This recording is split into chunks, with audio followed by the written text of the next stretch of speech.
Pornography today is a plague like we have never seen. It's breaking apart families. It's destroying lives.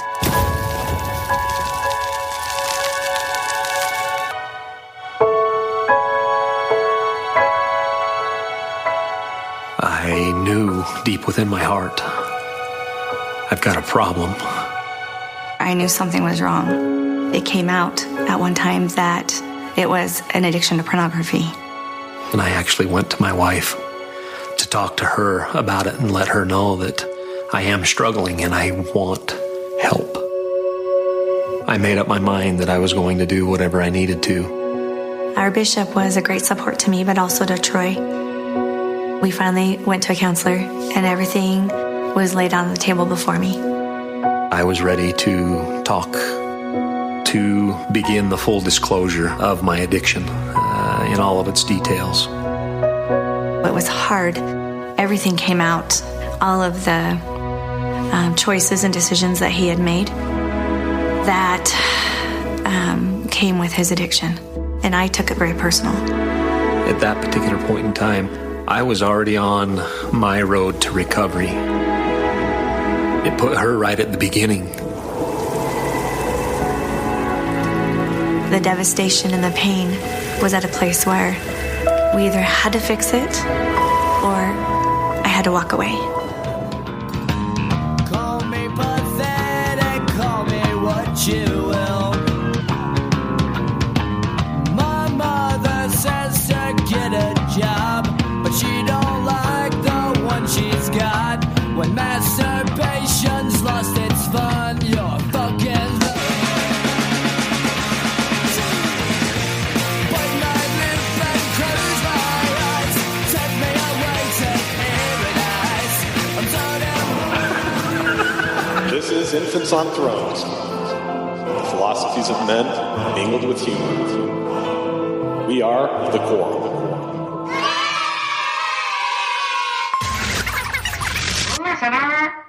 Listener Essay. So I'd like to welcome two of our panelists, Kim, who had joined us in a previous podcast called For the Strength of the Youth. I recommend everyone to go back and listen to that. How's it going, Kim? Good. Hello. Welcome back. Thanks. And her gay friend and co-captain, Jeremy's back with us as well. Hey everyone, excited to be here. It's great to have you, Jeremy. And Thayne, thanks for submitting that essay. That was a very interesting essay. It's a topic that I think we've wanted to cover for a long time. So I'm really glad that you submitted that essay. It took a lot of courage and was very interesting. Well, thanks for giving me the platform and the opportunity to talk about my experiences. It's Sunday night, and again, my wife and I are heading north on I-215. I try to keep the conversation light, but as has been the case every time we've made this drive, every Sunday night for the past several months, she's not really in the mood for talking. With each mile marker, I can sense her tension growing, and by the time we pull up next to the seminary building across from the high school, that tension is turned into outright anger, as usual. Before getting out, I smile at her, reach over, and put my hand on top of the white-tipped knuckles of her clenched fist. I never really know what else to say, so I just offer my usual question. Ready? Her only response is an unnaturally mechanical exit from the van. As we walk into the seminary building, others file in as well. Several men by themselves, or a rare woman by herself. Some married couples, a few of those holding hands. Just like my wife and I, many of those are in a mutual death grip just to make escape impossible. As I glance at my wife's face, it's clear that it's all she can do to stop herself from bawling. Her cheeks are red with embarrassment. She surreptitiously wipes a tear from her eyelash and breaks from my grip, scrambling with the other women into one of the smaller seminary rooms. I join the men as we file towards a larger room, right at the moment being made even bigger by two men pushing that archetypically Mormon accordion-like divider to the far wall. Other men are pushing the school desks with their attached chairs into a rough circle. Wayne is standing by the entryway with a huge genuine smile on his face, shaking every man's hand as he enters. As I step across the threshold, my excitement crescendos, excitement that had been growing pretty much proportionately with my wife's tension, which is a point of contention between us, but I push that thought out of my mind. I scan the room for Bill, one of the usuals. I see him near the back of the room. He smiles and makes a welcoming gesture.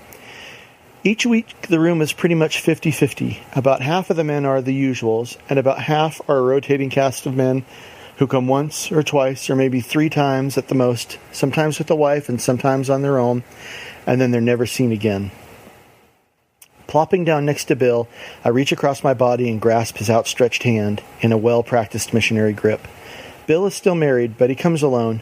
His wife says it's his problem, and she doesn't want to hear about it. He's on his second marriage, and I'm sure he's not pushing the issue, or he'll be looking for a third wife. And Bill is not a young man. I imagine I like chatting with him because he's kind of like a father figure, and he reminds me a bit of my dad. Friendly in a business-like sort of way, with a high dose of rationality, and on some Sunday evenings, that's a quality that's in rather short supply. We quiet down for the invocation, always given by a regular. Then Wayne gives a brief introduction, telling a bit of his story. Now, Wayne's a former church employee. He used to work for and sing in the Mormon Tabernacle Choir. He's college-educated, smart, and funny. And right now, he works graveyard shifts at a 7-Eleven. According to Wayne, this is all part of the plan because it allows him to do volunteer work for the church during the day. And he's had a personal revelation that if he's diligent and worthy, he will get his spot in the choir back, and maybe even his job.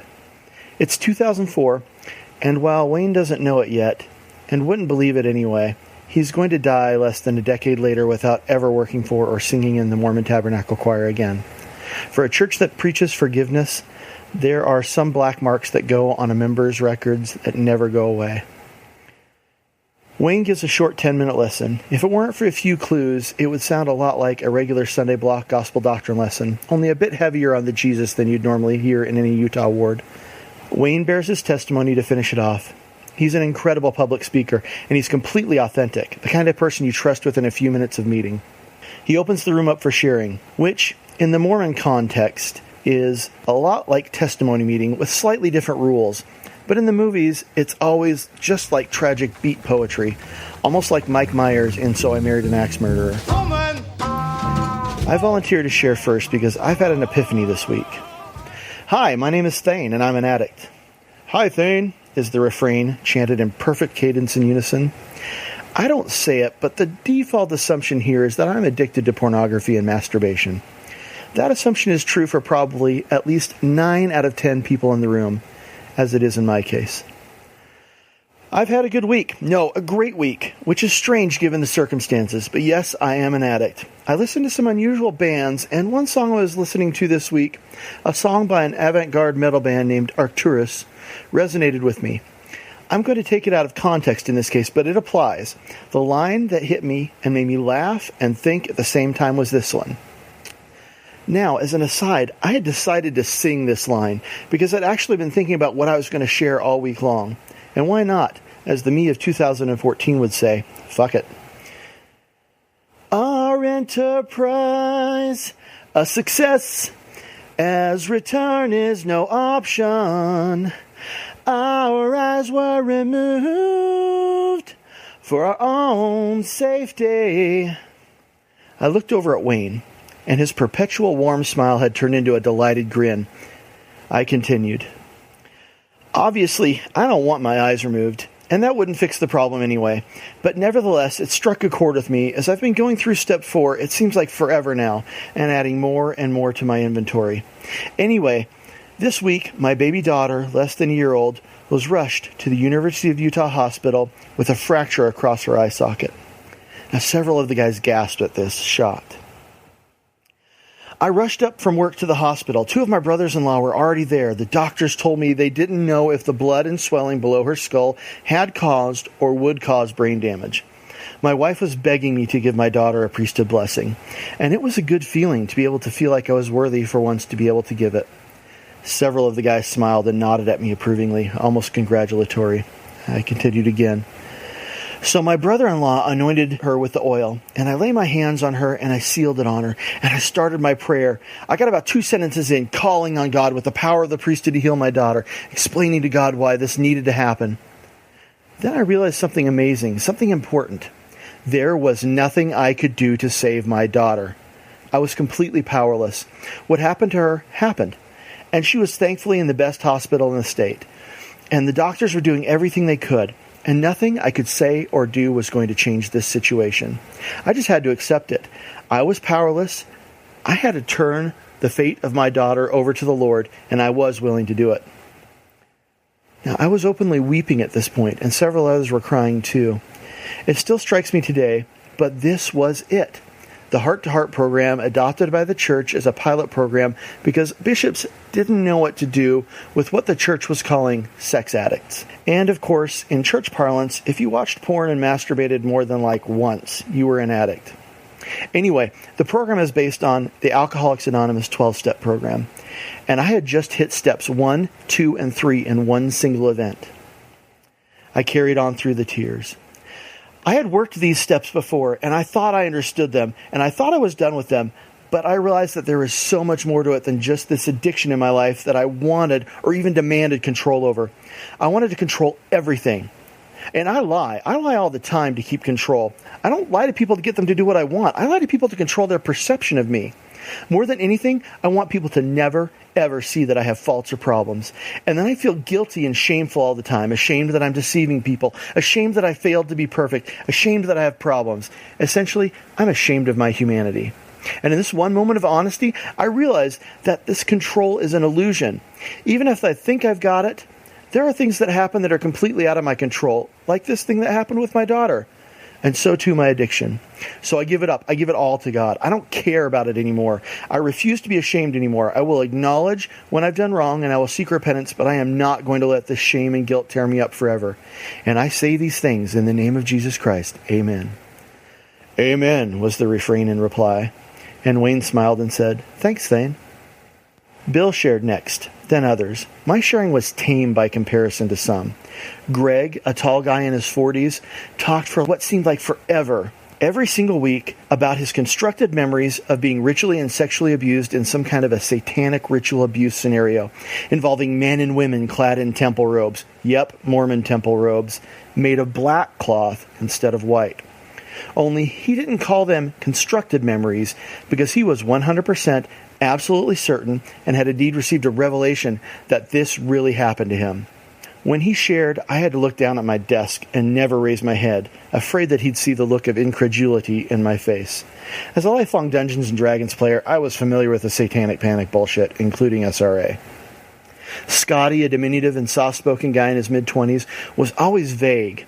But later, he would stand up and tell his story at the beginning of the meeting instead of Wayne. Scotty liked teenage girls, and he had met a 15-year-old girl in a chat room. When he showed up to meet her in a West Valley City park, she unsurprisingly turned out to be an undercover cop. He was sharing his story for the last time before heading off to prison that week. Vic, an old guy, was just creepy. I hope that child porn was the worst thing he was into, because the look on his face whenever he shared about his attraction to prepubescent girls was very, very unsettling. There were half a dozen guys who I was pretty sure were gay, or same-sex attracted, as we called it, even though they never came out and said of it, and all of them were married. But for the most part, it was pretty obvious why most everyone else was there. Just like me, their wives had caught them looking at porn, probably several times, and the bishop had recommended this new pilot program as an alternative because whatever he was doing about the problem before wasn't working. You see, I'd been looking at porn since I was in 4th grade. Whenever I could get my hands on a Playboy or a Penthouse, I loved it even then.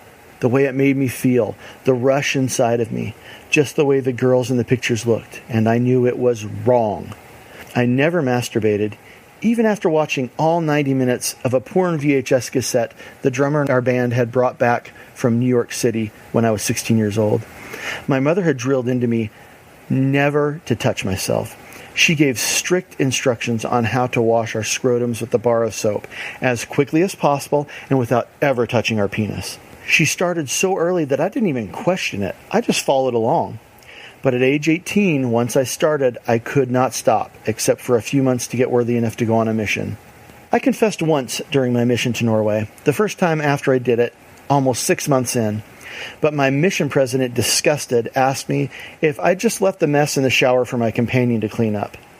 He told me not to take the sacrament for a month and that he never wanted to hear about me doing this again. And he sent me the Overcoming Masturbation pamphlet, which I've since learned has been attributed to Elder Mark Peterson. I didn't follow any of those instructions. How could a missionary not take the sacrament? What would the members say? What would my companions say? Worse, what would they think and not say? And the pamphlet suggested tying my arms to my bedposts. And even as confused as I was at that age, I knew that wasn't going to work. Again, what would my companion think? Well, that's not quite accurate. I did follow one instruction from my mission president. I never told him about masturbating again, even though I did it with increasing regularity and even got a hold of some Playboys and other Norwegian magazines with nude women in them. And when I got married, I told my wife about these things, that they had happened. But she and I both assumed that once we were married and having sex, this would all just naturally go away. But it didn't. It got worse with high-speed internet, a new secret outlet for me. After the sharing, I met my wife in the hallway. Although she sometimes declined to share, she had been crying pretty heavily today, and so obviously this was not one of those days. We held hands on the way out, and Wayne shook my hand and congratulated me. He assured my wife that I had seemed to be doing well in the program and that I really got it. My wife smiled, but this kind of talk infuriated her. She didn't want to hear how well I was doing. She was struggling to overcome the feeling that my actions were her fault. She couldn't shake this feeling that if she were a better wife, or less tired, or more attractive, or more sexually aggressive, or whatever, this would just go away. And the program told her that none of those things were true, but she still couldn't shake it. This week, a female sex addict had shared about watching porn and masturbating, about hooking up with married men she'd met on Mormon dating sites, about having casual sex with her old boyfriend. My wife said that the other wives looked at her like a traitor. Well, the drives home were always better than the drives there. We talked about what we had shared. We talked about the 12 steps and where we were in working through them. I tried to listen to her without making promises or offering solutions. I tried to validate her feelings. Even in retrospect, these sex addiction meetings had helped us communicate a lot better and had helped strengthen our marriage. But nothing close to how much closer and how much better our marriage would be once we left the church. A couple of years and a move to Bloomington, Indiana later, I received a new church calling for that area, moderator of the new sex addiction group. I've been doing well, but being in law school had fertilized my skepticism and made it bloom. I'd realized that when I stopped obsessing about the guilt and shame involved with porn and masturbation, I'd broken the cycle, and it just wasn't a part of my life anymore. So letting go of that part of the gospel was the cure. The cure was not the gospel itself. Nevertheless, I accepted the moderator calling because the program had helped me get there, and I wanted to help others, even though a part of me was a bit reluctant to be dragged back into this world again. But the program had undergone changes. The church abandoned the heart-to-heart program it had adopted as a pilot program and had instituted its own program. As part of the new program, an elderly missionary couple was called to supervise the group. The church abandoned the manual used by Heart to Heart, a wonderfully Jesus-y book full of personal stories by a Mormon lady with an overeating addiction and perfectionist issues.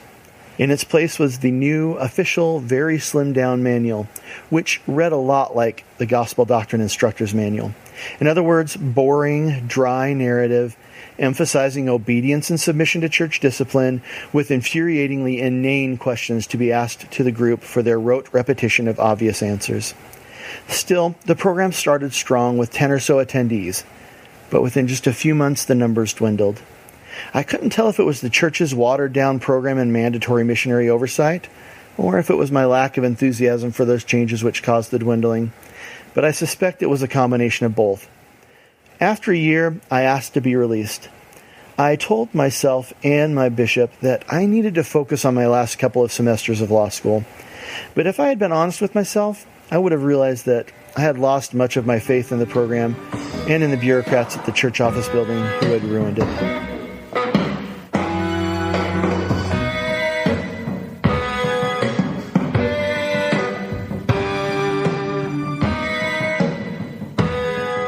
So my first question to you, Thayne, is to tell us your history with the church And then after that, after you've talked about kind of your formative years with the LDS Church, talk about your marriage experience that leads us up to the beginning of the essay where you're about to go in for sex addiction therapy.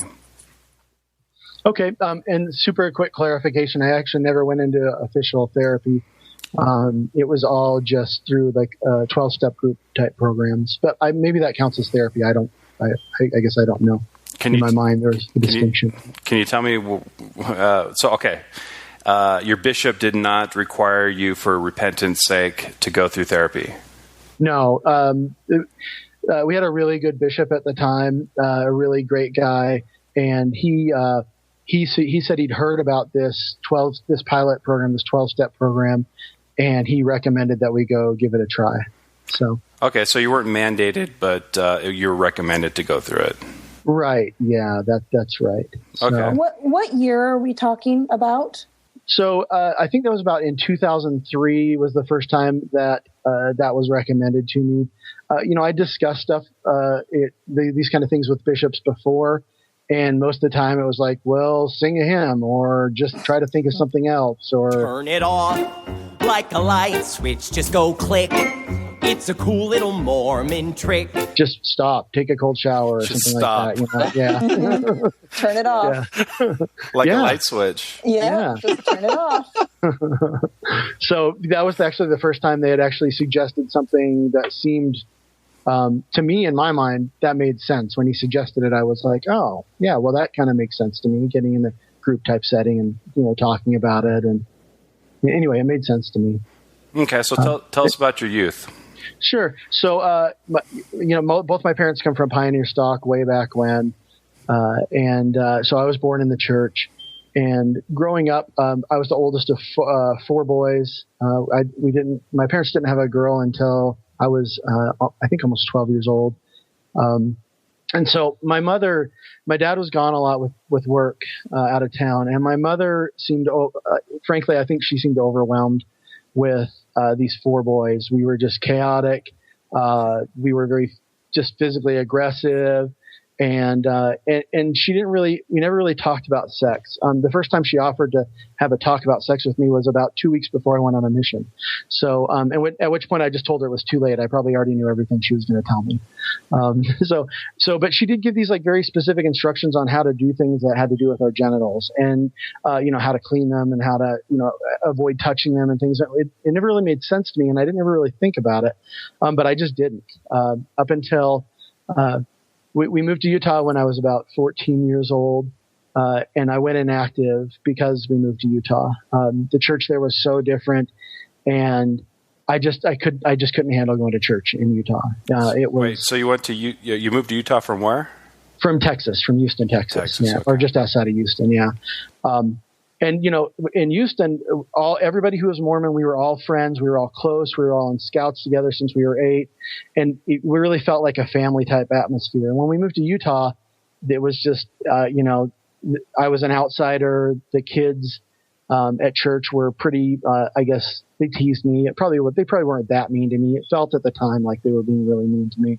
And I just started refusing to go to church. And my brother, my next youngest brother, he did as well. We just stopped going to church. And my parents hated it, but they didn't want to force us to go. And so I was inactive until about a year before my mission. But when I graduated from high school, I got to go on a student ambassador tour to Europe. And that was the first time that I actually ever masturbated, and it was totally by accident. And I didn't really know what to do about it, so I didn't really tell anybody. And finally, I guess experimenting with it and trying with it, and then realized it was bad. I went in and talked to my bishop, who was this really amazing guy, a really cool guy, a Vietnam era vet. And I told him about it, and he pulled out from his desk, a bottle of Diet Coke. And he set it on his desk, and he said, I'm not really supposed to drink Diet Coke, but I do. You really shouldn't be doing this, but you do. We have some vices. What you need to do is, just work on it, try to cut it back. I want you to be able to go on a mission. And so I did. Wow, wait. I'm sorry. He didn't say stop cold turkey. He said cut it back. He said, well, I think maybe I'm misrepresenting him a little bit. He suggested that I just try to go longer and longer between each time I did it until I stopped. So that was his, and he said, you can't go on a mission while you're doing this, but he said, I don't think I could quit drinking Coke right now. The caffeine kind of keeps me going. I really like it.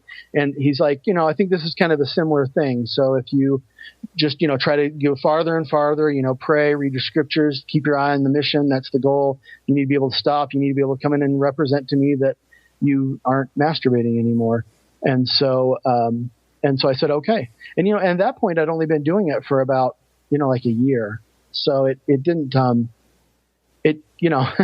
I don't know. It seemed maybe for him, he just thought, it's only been going on a year. Maybe this is something we can cut out now. So, yeah. Yeah, but you mentioned in your essay that you'd been exposed to pornography pretty early. Hi, this is Ron Jeremy. You're listening to Porno Sonic.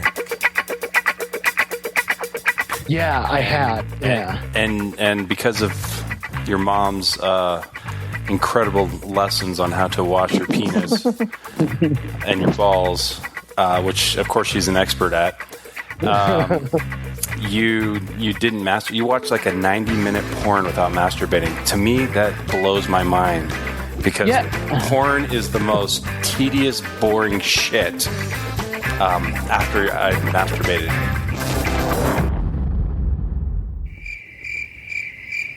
Right. Well, I guess then you can imagine why I made it through all 90 minutes because right. So, and it was kind of a weird scenario too. Before that, I had always kind of either done it alone or maybe a friend brought magazines and we'd each just be looking at our own magazines. So this is the first time I was experiencing kind of a live action pornography type thing.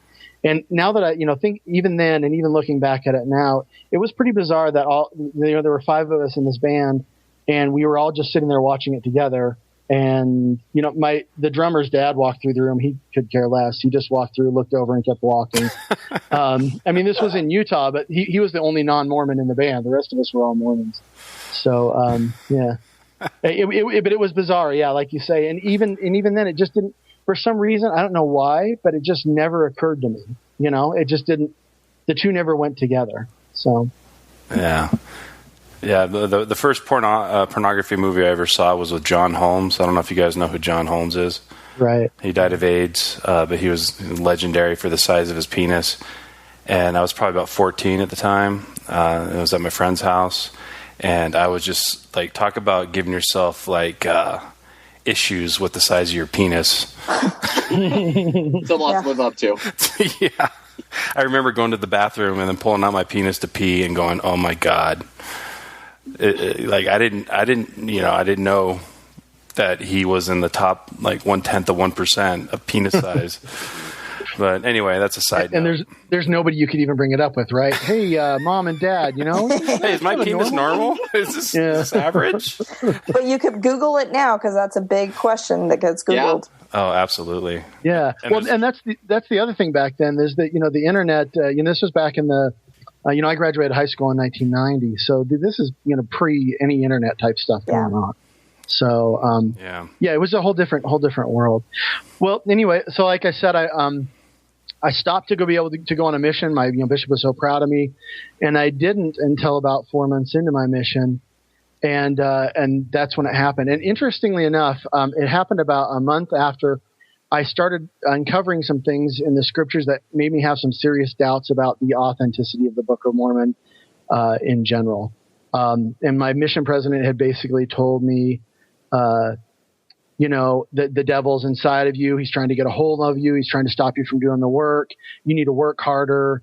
These doubts are from Satan, which, growing up, I had actually kind of been really focused on, and the same as I think I mentioned in my essay, my father's very focused on logic and using the rational brain to think about things. And I was thinking, wow, logic and reason is the devil, and I think maybe this kind of, all boiled up together over a month. There was kind of a lot of stress, a lot of, I guess what I'd call now cognitive dissonance.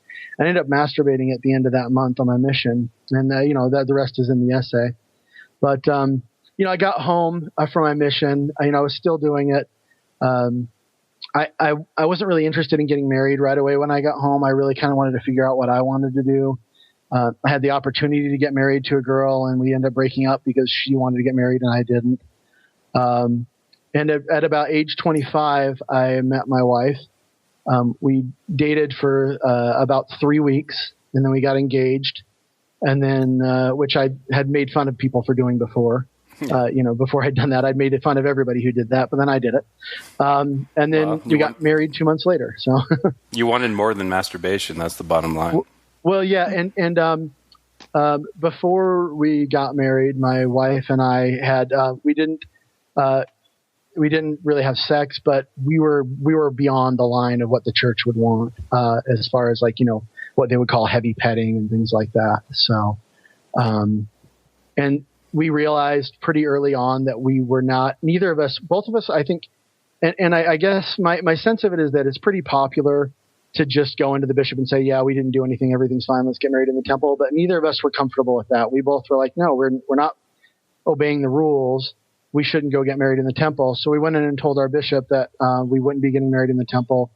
And we asked my wife's bishop from her family ward, her bishop, if he would marry us. So we got married civilly. But, both of us were very, I think, both of us had pretty strong libidos, I guess. So that's one thing that attracted me to her, of course, is that she wasn't put off by, my strong desire for sex or anything like that. And she had that same kind of desire. And so she wasn't kind of one of these prudish Molly Mormon type girls that I would have at that point have dated several of and dumped. So, yeah. Okay. So, you got married civilly, huh? Yeah, we did. And then a year later we got sealed in the temple. Did that cause, that's like a big red flag to family.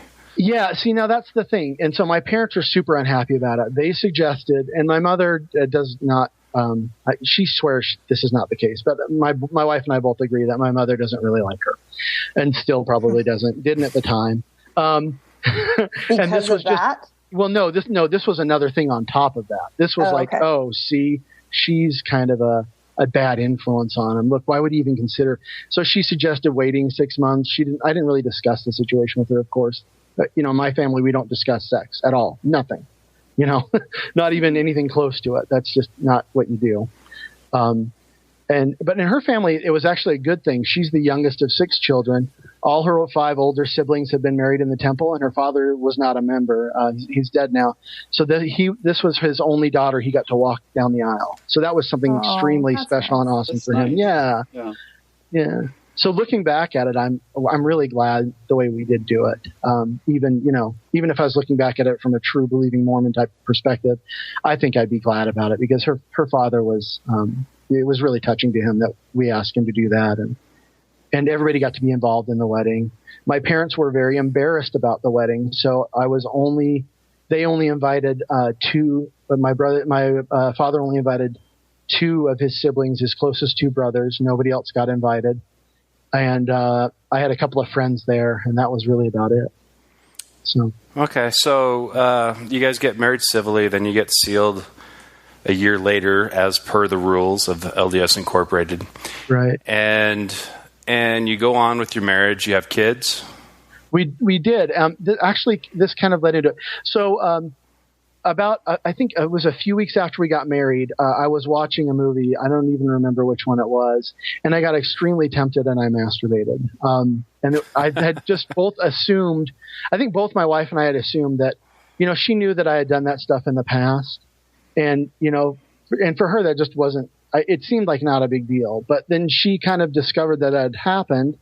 And it was really upsetting to her, like more upsetting than I thought it would be. I think it kind of took me a little bit by surprise how heartbroken she was over it. Not upsetting like she was, screaming at me at the top of her lungs, wanting to, strike me with something. But I think it really hurt her emotionally. Okay, so do you think her being upset was more of a product of being disappointed in you as a priesthood holder, or is it more of am I not good enough for him that he needs to turn to this?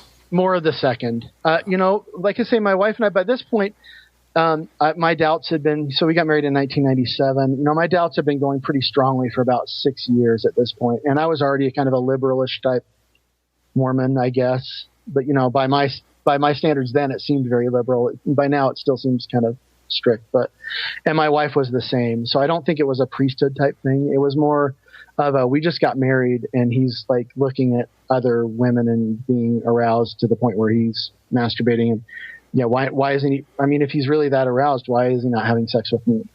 I think that's probably where she was coming from. So Kim and Jeremy, can you guys speak to this at all? Is this infidelity for a married man to look and masturbate at porn? The way the church sets it up, it is. No, I'm talking about like reality. So I want to speak to that. Okay. So yeah, go for it. What I'm going to say is it really comes down to the couple. Because from a therapist perspective, if a couple comes in and has a conversation about it and has established what they view a healthy relationship is going to look like, what they're going to choose to engage in, how often, how frequent, if they come down like every healthy relationship should be based upon open communication at the very beginning, you would hope, then you know where it is. And if they both agree that, yeah, this is something that's an issue for us, we don't want to do that, then it would be infidelity. If you don't have a conversation about it, you're just assuming everyone's on the same page, and it doesn't end up working that way. How can you consider it infidelity if you don't even know if your partner is on the same page with you? So, Kim, tell me what's the church's narrative? Well, I mean, I think the church's narrative is that it is infidelity because man shouldn't be doing it. That I think the way, I mean, looking at the church's website, their Overcoming Pornography website, where they have some videos, and clearly the message to women is that message of your husband has cheated on you, you should leave him, or he needs to work on it. I mean, there's multiple messages that you could take away from it, but I think there is that message of this isn't healthy, this isn't normal. Mm-hmm. And going to what Jeremy said, though, is I think if a couple is coming into therapy about it, the first thing the therapist should be doing is normalizing masturbation and normalizing it as a healthy self-exploration, and normalize that, and then help educate both partners before they make a decision on whether or not it's going to be allowed or in the relationship. Because I think for so many women in the church, it feels like a betrayal because the only narrative they've ever been taught is this is a dirty, sinful, awful thing, and not normalizing the behavior. Going off of that real quick, also the woman, that pressure that puts on them, where that's the only narrative that they've been told. And if I'm a good, righteous woman, I would have to feel this way. I have to feel like this is a sin and that my partner doesn't love me to the fullest extent, or I'm doing something wrong. And their thought, where does it automatically go? That I'm not good enough, or that there's something evil in the relationship, or that he doesn't love me, when that's a lot of the times clearly not the case. And so it puts the pressure also on the woman, not just the man. Yeah, absolutely. It puts a lot of pressure on the woman. And I know of a couple of divorces that happen strictly over catching the husband masturbating to porn. It's like a ridiculous thing to get divorced over. I mean, there's a lot of good reasons to get divorced. That's not one of them. Except for you can see why they freak out, because the narrative they've been told is that is sinful. Absolutely. And so if you're not ever expecting that your righteous husband would be doing this, and you open the door and suddenly see it, that's almost like catching them with another woman. It's not the same thing. Of course it's not the same thing.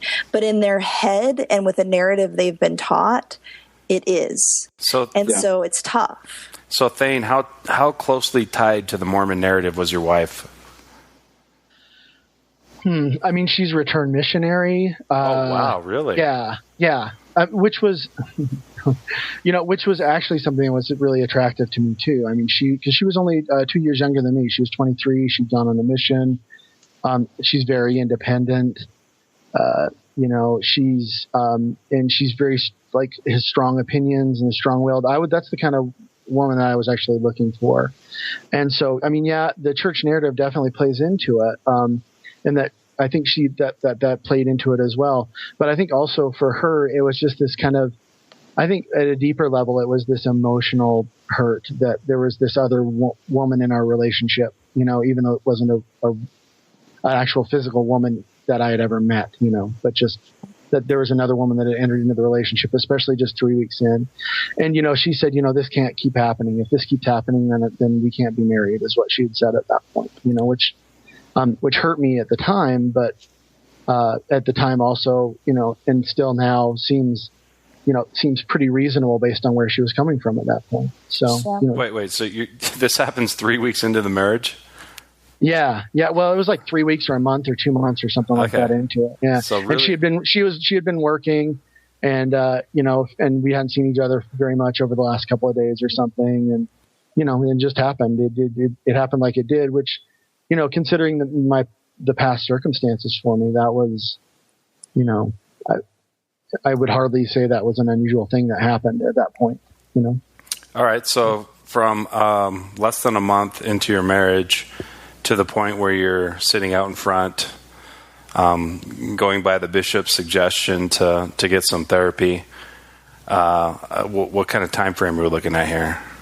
So that was 1997 to 2003. So, that was like five or 6 years, basically.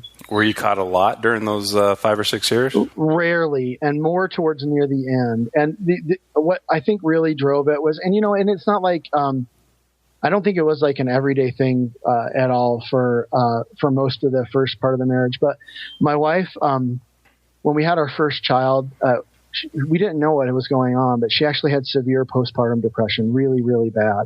But for some reason, nobody had ever talked to us about it. We didn't really know what was going on. She kind of withdrew and was emotionally distant and sometimes really emotionally upset for what appeared to me to be no reason. Things were I think really rocky for us. And then not only that, but after we have our first child, 3 months later, she gets pregnant again. And this is, we'd been trying to have children for about 4 years and hadn't been able to. And then kind of suddenly, like, all these babies just start coming. And so, 3 months in, she's basically pregnant again. Or maybe, I guess it was probably more like 4 or 5 months in, she's basically pregnant again. And, so the pornography watching, and plus I'm on the internet now a lot. I'm an internet gamer. And so I was on the internet a lot. And so, being exposed to it and having it available a lot. And so so it really picked up over this time. And during this time, she caught me 2 or 3 or 4 times, I think, to the point where we started going, which was after we had our second child, is when we started going to the meetings. So she had caught me, several times during that period. So did she encourage you to go to the bishop, or did she rat on you? Or? I think it was like a demand. I demand that you go talk to the bishop. So it was like an ultimatum. Yeah, but she didn't go to the bishop and say, "This is my husband." And I would just be like, she's right. I even though I guess I'm presenting myself as a liberal believer. That's how I felt at the time. I mean, I really still believed in all this stuff. This whole time that I had doubts, and I had been having doubts since I was 19 years old. I really thought the problem was me, not the church. So, this was, if you're doing this, you need to go talk to the bishop. That totally made sense to me in my mindset at the time. Well, and can I jump in with, I think one of the struggles in the church's approach to this issue is, the funny song from Book of Mormon musical, where it is this idea of just turn it off. Like, you have this idea that if someone is masturbating and looking at pornography, it is completely just something you could just turn it off. And so if a wife is given that narrative, they don't understand why you're not. And clearly you've just painted the picture of why that was something that was beneficial for you in the relationship and what was going on. But you can see why that is so, why there was an ultimatum of, if you're not going to choose to turn this off, then we're done. And I think that's a real damaging part of the approach. Well, I think there's another harmful thing to the approach too, right? Because when she catches me, it isn't, let's sit down and have a discussion about this. Let's figure out why it's happening. Let's work on it. We already know why it's happening, because in our mindset at the time, it's happening because I'm succumbing to the devil's temptations. Yes. And the first person I go to is, we don't sit down and discuss it. It's, you have to go talk to the bishop. So before we can even discuss this situation between the two of us and figure it out between us, there's this third party involved. And as you know, priesthood leader roulette, sometimes we have a bishop who's just a real asshole, basically, and he's like, what the hell is your problem? Figure it out. I'm going to, disfellowship you. Nobody else is having this problem, which I know now is just a big lie. Nobody else is having this problem. What's your problem? and to the other side, to swing to the other end of the spectrum where they'd be actually really trying to be helpful. And I think really sincere about trying to be helpful and really good guys. But, and we'd been moving around a lot from ward to ward, just from being in school and everything, new housing and everything. And, so never did we ever actually sit down and just try to figure this out between the two of us. There's always some third party kind of telling us what to do. Yeah. And that third party has zero therapy training whatsoever. Totally incompetent, even if they're good, sincere, sweet, or just an asshole. Either way, this is one of the many, many problems of a lay ministry. Yeah. And in that sense, I think that the 12-step program is really good if the wife will go. And I alluded to this in my essay. I don't even know if I could say more than half the wives were going with the men that were there. It probably wasn't even that. But my wife's in there. Then they're trying to tell her, look, this is, your husband has an issue. This does not say anything about you.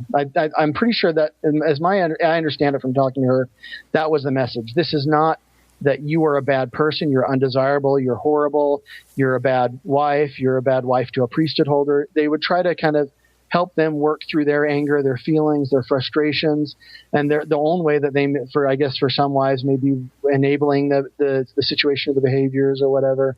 They were doing that, but up until this point, she doesn't hear any of that until we go to, and this is 8 years into our marriage. No, I guess not that many, 6 years into our marriage, and she hasn't heard any of those kind of messages at that point. And I think she's internalizing this whole time. She's internalizing these feelings of, he doesn't really love me. He doesn't want me. I'm not good enough. I'm not sexually attractive enough. I'm not sexually aggressive enough. I'm not, just all sorts of things like that. And going off of that real quick, but I want to kind of point out that even if they are being supportive, which I think it's a proactive step, it's fantastic being supportive to the spouse who's going through that experience with them, because both people are experiencing it if they're going through this model together. But by them saying to the wife that this has nothing to do with you, you're a great spouse, it has no reflection, you're not doing these bad things, you shouldn't take the blame for it, that's fantastic. But then it's also placing everything on the man and saying that, okay, well, if the wife is not a part of this, there's no bad issues, you're not at all responsible for anything that's happening in the relationship dynamic at this point in time. All of these negative things are associated with the husband, the spouse. I think that can also build this wedge in between the relationship, and that is kind of demonizing the male or the person who's engaging in these behaviors more so. And it's saying, the other partner has no control or no input. They're just a helpless victim in here, and it's the other partner who's engaging in those behaviors who's choosing to do this to hurt you. Exactly. I mean, I think that's one of the biggest struggles about this not being addressed. So in the church, the response is send you to addiction recovery program and send your wife to a support group, neither of which are run by a therapist who has training.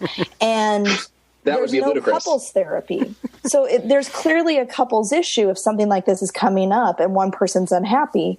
There should be couples counseling that talks about how to build intimacy, how to build better communication. And in your essay, it sounds like you guys did a great job of letting this program be a stepping stone or a catalyst for some better communication.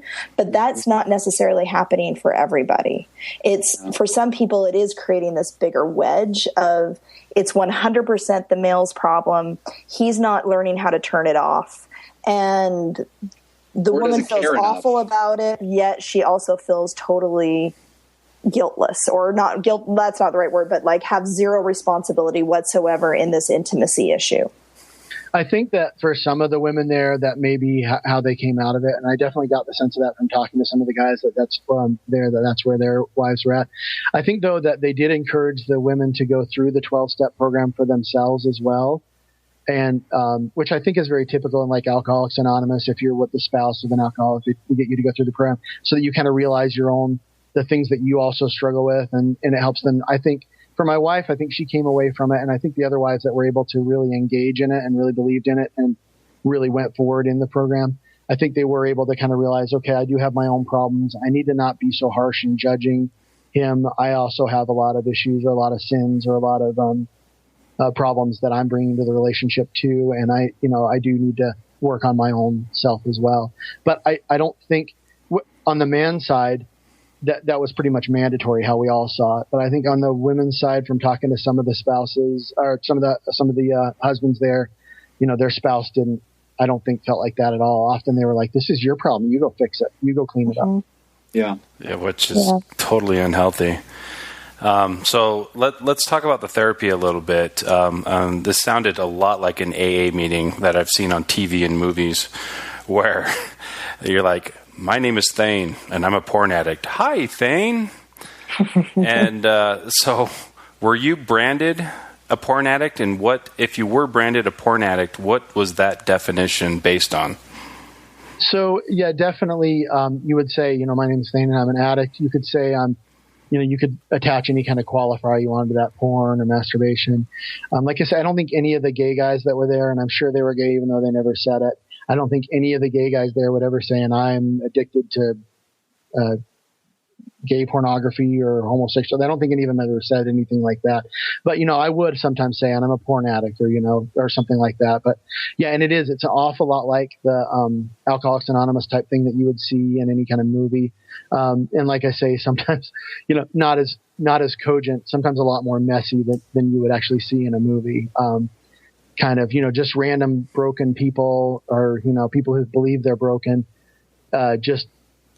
sometimes saying crazy things, sometimes just fumbling through things and just trying to figure things out. And all of the steps from it are taken from the 12-step program.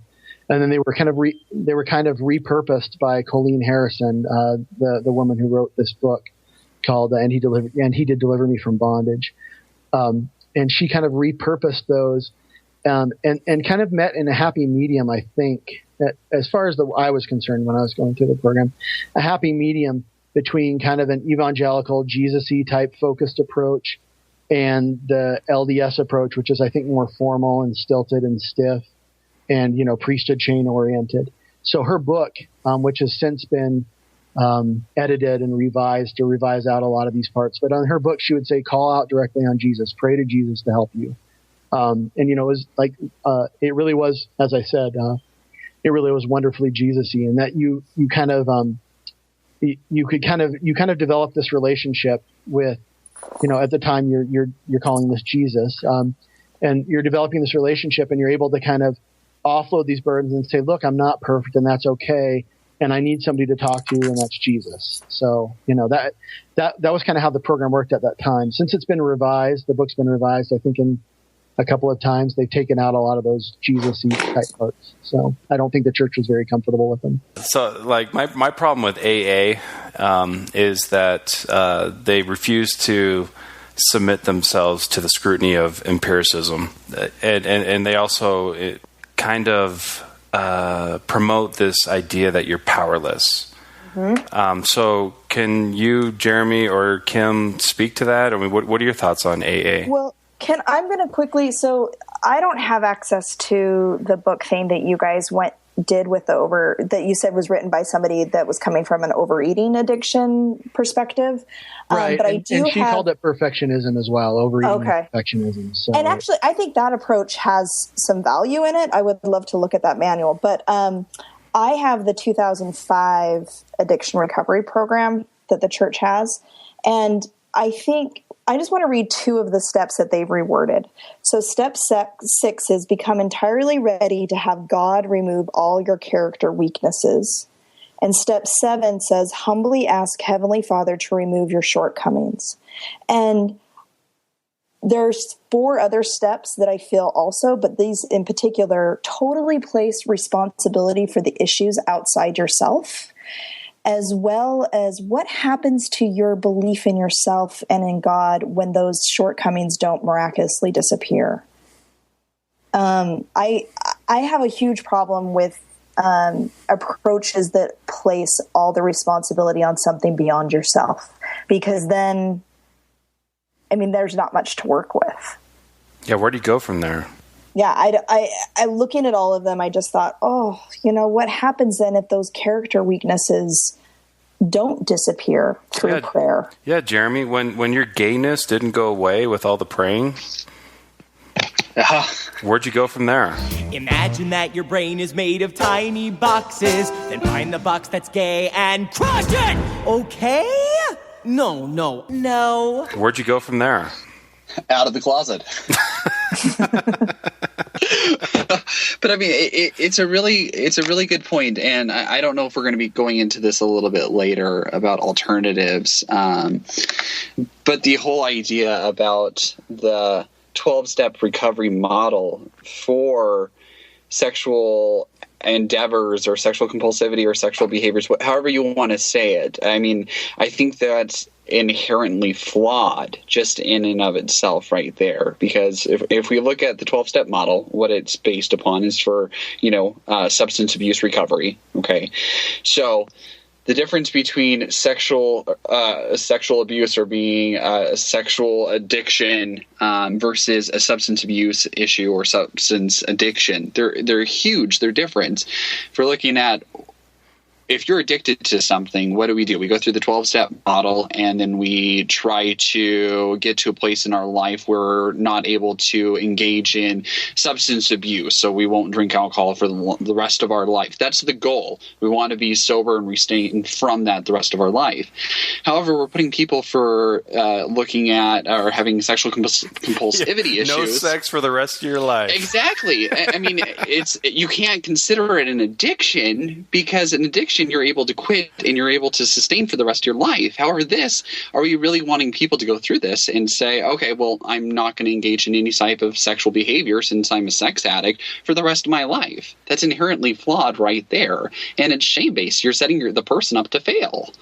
Yeah, well, I want to talk about the shame cycle a little bit later, but what I really want to pound out right now is the correct me if I'm wrong, experts, but there's no such thing as porn addiction that is recognized by the community at whole of psychology and psychiatry. Well, that's a real conflicted issue. It did not make it into the DSM-5, even though there's a ton of... Psychopathy didn't either. Yeah. I think people approach it through three different kinds of methods of thinking. One is through, so they'll say addiction, but there's a whole argument of, can a behavior even be addictive versus a substance? Then there's the idea of compulsivity or impulsivity, or it's hard for me too, because the terms porn addiction and sex addiction are thrown around as if they're the same thing. They are not. So think of sex addiction with real people versus porn addiction that is with a magazine or a screen. Like, those are two very different things. And there is some thoughts behind porn addiction being much more equated with people who have gaming issues around. That's Thayne. Yeah, through not being able to break away from the gaming. Gaming alone is not dangerous, but I think that I'm kind of jumbling all over my words, but I think that it's a really tricky thing, because in the church we love to throw around the word addiction to any behavior we find negative. Yeah. Versus just accepting a behavior as being something we'd like to change. Like, oh, this behavior is not healthy for me. I need to work on trying to alter this behavior. But we just love to but the church loves to throw around this term addiction for anything that they find unhealthy. Yeah, often without regard to the frequency of. Exactly. So somebody who looks at porn, like say you find your teenage son looking at porn for the first time ever, all of a sudden he has a porn addiction, versus somebody else who may actually have a real problem in that it's affecting their daily life. It's affecting, they're doing it when they know that there's going to be life punishment. There's a huge array of variance in problematic behavior, yet the church wants to throw it all into the same category. Well, to me, this seems to be a very big difference between the word addiction and the word compulsiveness. Yes, there is. So, compulsiveness deals more with behavior, and so if you're gaming, and same with impulsivity, impulsive behavior. Lack of, if you can't control your impulses. You're going to lead to gambling addictions and things like that. But to me, there's a fundamental difference, and there should be a fundamental difference in approach of therapy when you're talking about compulsivity versus addiction. Am I off base here? I don't know what Thane's experience was specifically. I mean, listening to your essay, I gathered some issues with this, but I know people who would go through their addiction recovery program in their community, and it had a vast array of people in that room that had very different experiences. And that to me is just not a healthy way to get any kind of support when you have someone who actually is going out and getting a prostitute every night. Well, versus somebody who has porn therapy. What Thayne was lumped into was with pedophiles. So that's actually one of the questions on my list. Yeah, somebody Thayne, I suspected to be a pedophile, but yeah. so yeah. I just want to know what that did to your psyche, sitting there as a guy who looked at porn, maybe masturbated, kind of probably pretty close to the average a month. But you're labeled because of the ideology and the dogma that you're raised in. You're labeled in the same category as a pedophile. What did that do to your mind? Well, I was in the program for 2 years. We went every Sunday almost every Sunday, I would say. Maybe 50 out of 52 times a year, or something like that, for 2 years. So, my experience and my thought process really changed over time. And you guys have said so many amazing things I really want to hit on. But just going directly to that first. At first, I think I did. I felt like, if I don't watch out, pretty much what I'm doing, I'm going to end up, when the guy got up and said, this week I'm going to prison because I met what I thought was going to be a 15-year-old girl in the park, And I thought, wow, if I don't get this under control, that's me next. Or, oh, man. And I don't know if there were any rapists in there. I seriously don't. Or anybody who was molesting their children, there probably were, because it's not like the bishops. I don't think the bishops were my understanding is the bishops were not being told at that time, here's a group for porn addicts and masturbators. Yeah, my guess is from my experience, 90% of the people were in there for that, but there were other people the bishops had sent because that was what, this was the only thing they had. The bishops didn't know what else to do with this guy, who's like, I look at child pornography and I'm really thinking about molesting a child or something like that. The bishop's like, well, we want to cut that off. Let's send you to a sex addiction meeting, or whatever, So, yeah. But what the way I looked at it was at the time, my mindset was, if I don't get this under control, that's me next. Even though I've never even tried to go out and hire a prostitute, or I've never seriously considered and planned out how I was going to meet a girl and get to know her and then have sex with her. I mean, none of those things ever crossed my mind, but there were definitely people in the room that were like that. And for me, this was, it's the same kind of thing from the miracle of forgiveness, right? If you start masturbating, next thing you know, you're gay. But in my mind, that didn't make any sense. The chain goes, you masturbate, then you circle jerk, then you're taking it up the ass. Yeah. That's exactly I didn't think that, because I realized, I just did not have any feelings at all for guys. It just wasn't anything for me.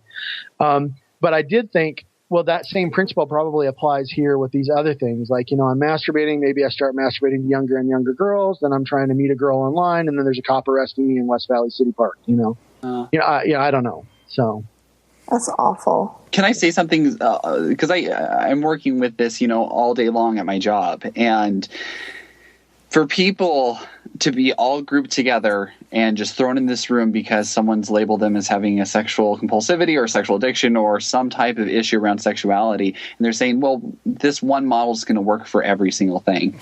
So, the difference between someone who comes in and who may have shame or feel like they're having problems with masturbation or porn use, my approach would be very different than if I'm working with someone who might be minor attracted or commonly referred to as pedophilic in nature. How you go about that for the treatment process is so vastly different.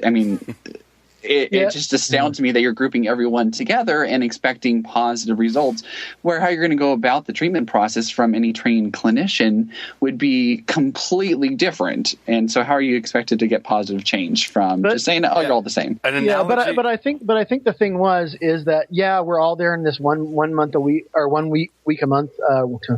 One time a week meeting. But if you get into the AA type program or this 12-step program, a lot of it is you personally working through these manuals and these steps on a personal level. And so I think over time, I think this is kind of what I was getting at. Over time, I realized that's not going to be me. I'm not going to be the guy arrested for trying to solicit sex with a minor. I'm not going to be the guy who's, grabbing prostitutes every 3 or 4 weeks, because there were a couple of guys that, talked about that. I realized that wasn't going to be me. So I realized that there's a wide array of people here. But the way we looked at it was, I think, or that we were taught, was that it's all kind of the same core problem. And that same core problem, for me, what I got out of the 12-step program was that same core problem was this guilt and shame cycle. And that is that, there's the guilt and the shame, then you do it, then you're guilty and shame, and you do it again, then guilt and shame. You keep doing this over and over, and learning to let go of that guilt that I've been building up for, since I was in 4th grade and looking at, penthouses and Playboys behind some guy's house, some kid's house. That all that shame and that guilt that I built up when I got to kind of the step 4 and just letting that all go. And this, I think, actually ties in to what Kim was saying too. She talked about how this places the recovery outside of the self. I think that's true to a large extent, but I think if you're personally working through the steps, you kind of formulate, and maybe this is just me, I don't know, but I formulated my own individual approach or ideas about what these steps meant to me. And it didn't really matter what my bishop said or what other people were saying at the meeting. For me, it was, I'm formulating my own strategy and my own way to deal with this. So I went through all the 12 steps, and I did each step. I took the kind of the core of it, deconstructed it, found what worked for me, and then used it to move on. And that was really helpful for me. But I think Kim's, I think her concern with especially those 2 steps that place recovery on God, or the power of this recovery on God, or the power of these behaviors on some other third person, is, I think, a really incisive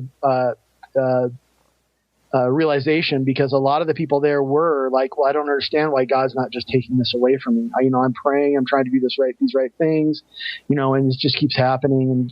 And then there's this kind of feeling that God doesn't love you or God doesn't want you.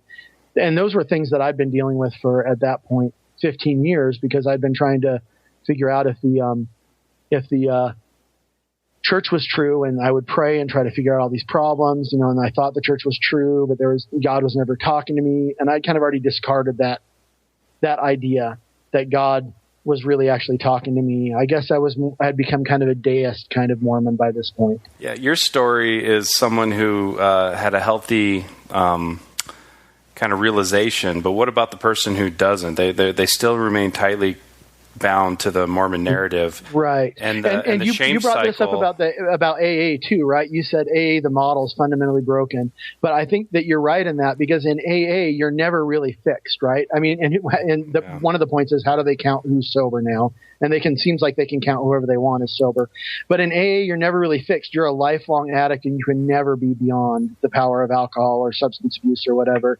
And I think for a lot of people there, that they got trapped into that as well. It's like, I'm going to be a sex addict for the rest of my life. I'm screwed, and that kind of weighed in on them. And I'm sorry that I cut you off. I felt really passionate about that. Can I actually give you a quote that I think really summarizes what you just said? So Marty Klein is a sexologist who's written about this, and his quote is, "At the end of competent sex therapy or psychotherapy treatment, the patient is now a grown-up, able to make conscious sexual choices.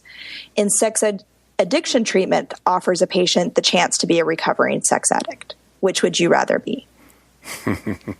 And so this kind of also goes back to one of my biggest concerns with addiction recovery program. I don't know what it's like in Utah. I don't know how many trained therapists there actually are that run these programs, but out here, it's senior couples with no training whatsoever. And your story of one of the people you mentioned who pretty much every week would stand up and rehash his childhood trauma. really concerns me as a therapist, because I think not only is he reliving his own trauma and there's no one there to facilitate movement in that discussion, you have no idea how many other people in the room were also similarly traumatized, and hearing that story is now traumatizing them further. And it's also not necessarily beneficial for the rest of the people in the room. And I was listening to your the explanation of it, and I just kept thinking, there's so much trauma in this room, and no one's addressing it because probably no one's trained to pick up on that and start addressing it. And I think there is some evidence around, been some studies on AA for addiction recovery around alcohol, and how AA can be extremely beneficial if it is hand in hand with solid therapy. So the person's getting individual therapy to deal with some of the issues that drew them to having an alcohol addiction. But AA is more of a support group. It's not therapy. It's a supportive place to find other individuals who are in the same kind of situation. And that can be really healing. You talked about the person named Bill, that you called him Bill, and that relationship was a supportive, beneficial relationship. But what you described is not therapy. And I am really troubled that the church approaches this as therapy when it's not. It's even more endemic and problematic than I think you may even realize. But because when you're talking, crosstalk is in these meetings, crosstalk is not allowed. People aren't allowed to interject and give you advice. Everyone has to be quiet and let you talk. And then you're not supposed to, if you're going to talk next, you're not supposed to say, "Hey, you just talked about this, and let me tell you what I think," and talk to you about what you said. They're only supposed to be talking about their own thing. And the leader of the moderator doesn't, after you share, doesn't step in and try to refocus your thoughts or try to give you some insight or help you take that next step. So it's really just you, kind of a soliloquy. You're just out there saying exactly what you want, and then you're never getting any feedback back about it. Okay, so that's horrible to me, horrifying, because I think as a therapist, one of the things that you have to do in a group therapy kind of situation is if someone has just shared this raw, vulnerable, emotional thing, it is your job to contain that, to help kind of give some level of containment to them so they don't feel emotionally vulnerable and left out there. And what you're describing now is possibly 10, 11 men all feeling emotionally raw, and no one is helping them to make sense of that. Yeah, well, sometimes even upward of 30 people, and that's that's after we'd split the room into 3 different groups. At one point, I think there was almost 100 people showing up in this seminary building. Holy crap! How many poor men are being labeled as porn addicts that have absolutely no addiction whatsoever? And this was in Utah too, so you can imagine. The word had gotten out to bishops, and this was the one we went to. There were other sites that were hosting people at the same, maybe not on the same night, but doing the same kind of program or pilot program. Some down in Provo, some up in Ogden, some elsewhere in the Salt Lake Valley. So I hate how easily we self-diagnose and diagnose other people as having an addiction that they probably don't have. They just have a behavior you don't like. This is you know what this all sounded like to me? Look, you stupid bastard, you've got no arms left. Yes, I have. Look, it's just a flesh wound. Come, Patsy. Oh, I see. Running away, eh? You yellow bastards! Come back here and take what's coming to you! I'll bite your legs off! It's like a bunch of people. Some people have flesh wounds. It's just a flesh wound. And other people have really deep wounds where their bowels are showing. But everyone's wounds are sutured up, and then they all stand up and they open up the sutures. They open up their wounds, and then they go sit down and nobody tends to their wounds. No, they're just bleeding all over the place. They're just bleeding. Yeah. And it sounds like such a horrific experience to me. But really, sounds like you don't even get closure from that from every single week. I didn't go through that, but going through there and trying to put myself in that situation, I would think, oh my gosh, every single week I would absolutely dread it if I'm not getting any type of feedback or getting someone who's sharing about how my story is impacting them or that they're gone through similar experiences or something, some kind of feedback. I'm disclosing and sharing this deep part about myself that I feel so bad about, and then it's just being left there. And I'm not getting any type of confirmation or support. It's just, okay, well, thank you for sharing. Next person. Ow. And although Randy, you said it seems like it's horrible. For me, like one of the reasons I got so excited about it every single week was I showed up, and here's 90 other people that had the same problem as me. When for like the last 15 years, I thought there was something seriously wrong, fundamentally wrong with me. Yeah. And here's guys who are actually worse off than me, and then we're sharing. Yeah. Well, yeah. At least I don't have Ebola. Yeah. Well, and not only that, but it's like, look, this is not an isolated problem. This is not just something that's really, really wrong with me. There's a lot of other people going through this, and that was something that was really empowering. My guess is that that's something you can kind of find in group therapy as well. That, hey, I'm not the only one going through this. I'm not alone here. There's not something fundamentally wrong with me. I have problems, but I'm not an inherently bad person because of this. And that was something that was really beneficial each week. So okay, that's a really positive reframe. Well, and I think also the meetings are predictable. So there's like comfort in the regularity of it. You get a chance to talk, whether so maybe you are getting not immediate feedback, but afterwards when there's like the snack time, or whatever, that people are telling you that they appreciate you talking. So there might be some positive reinforcement there. And I think, honestly, we're humans and we need connection. And so that's why support groups can be really beneficial. It's just this isn't addressing the issue that needs to be addressed, but there is that side benefit of like what you described about the person named Bill, like having that connection with someone and feeling like I'm not alone. This is fine. I can do this because they're doing it. That support you get in any kind of a support group. Yeah, absolutely. So, I mean, it's not all bad. I don't want to be too cartoonishly negative here, but there's one topic I want to hammer out, and I'm going to set the table and let the three of you guys hammer it out because I'm completely ignorant to it.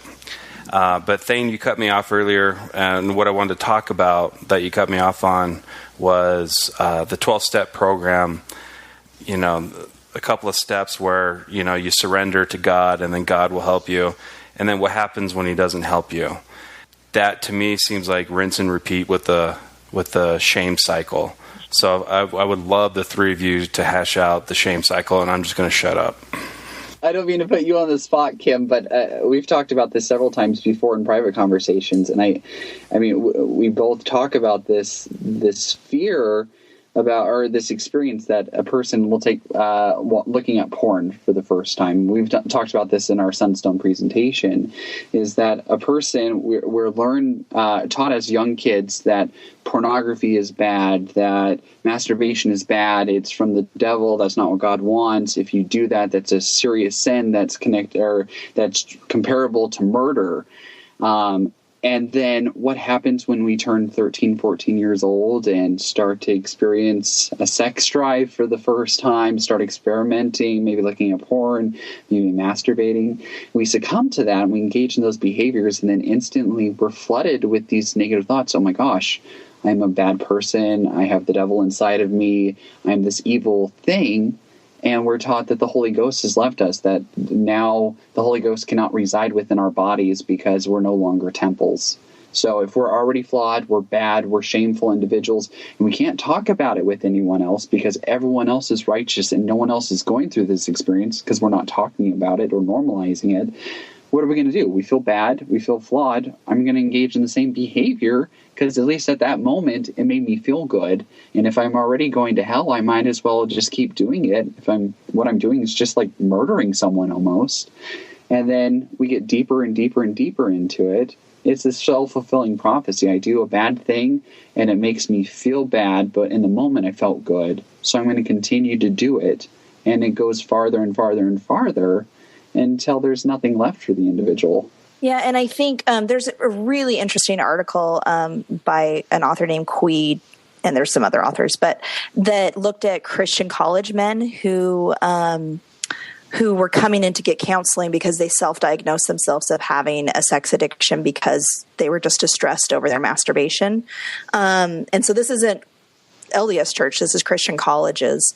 And one of the things that they talked about was the positive feedback cycle, which was the man would get distressed by their masturbation and they would attempt to resolve it, but then their guilt would intensify their efforts, and then the drive to stop became just as much of a compulsion as the drive to do it.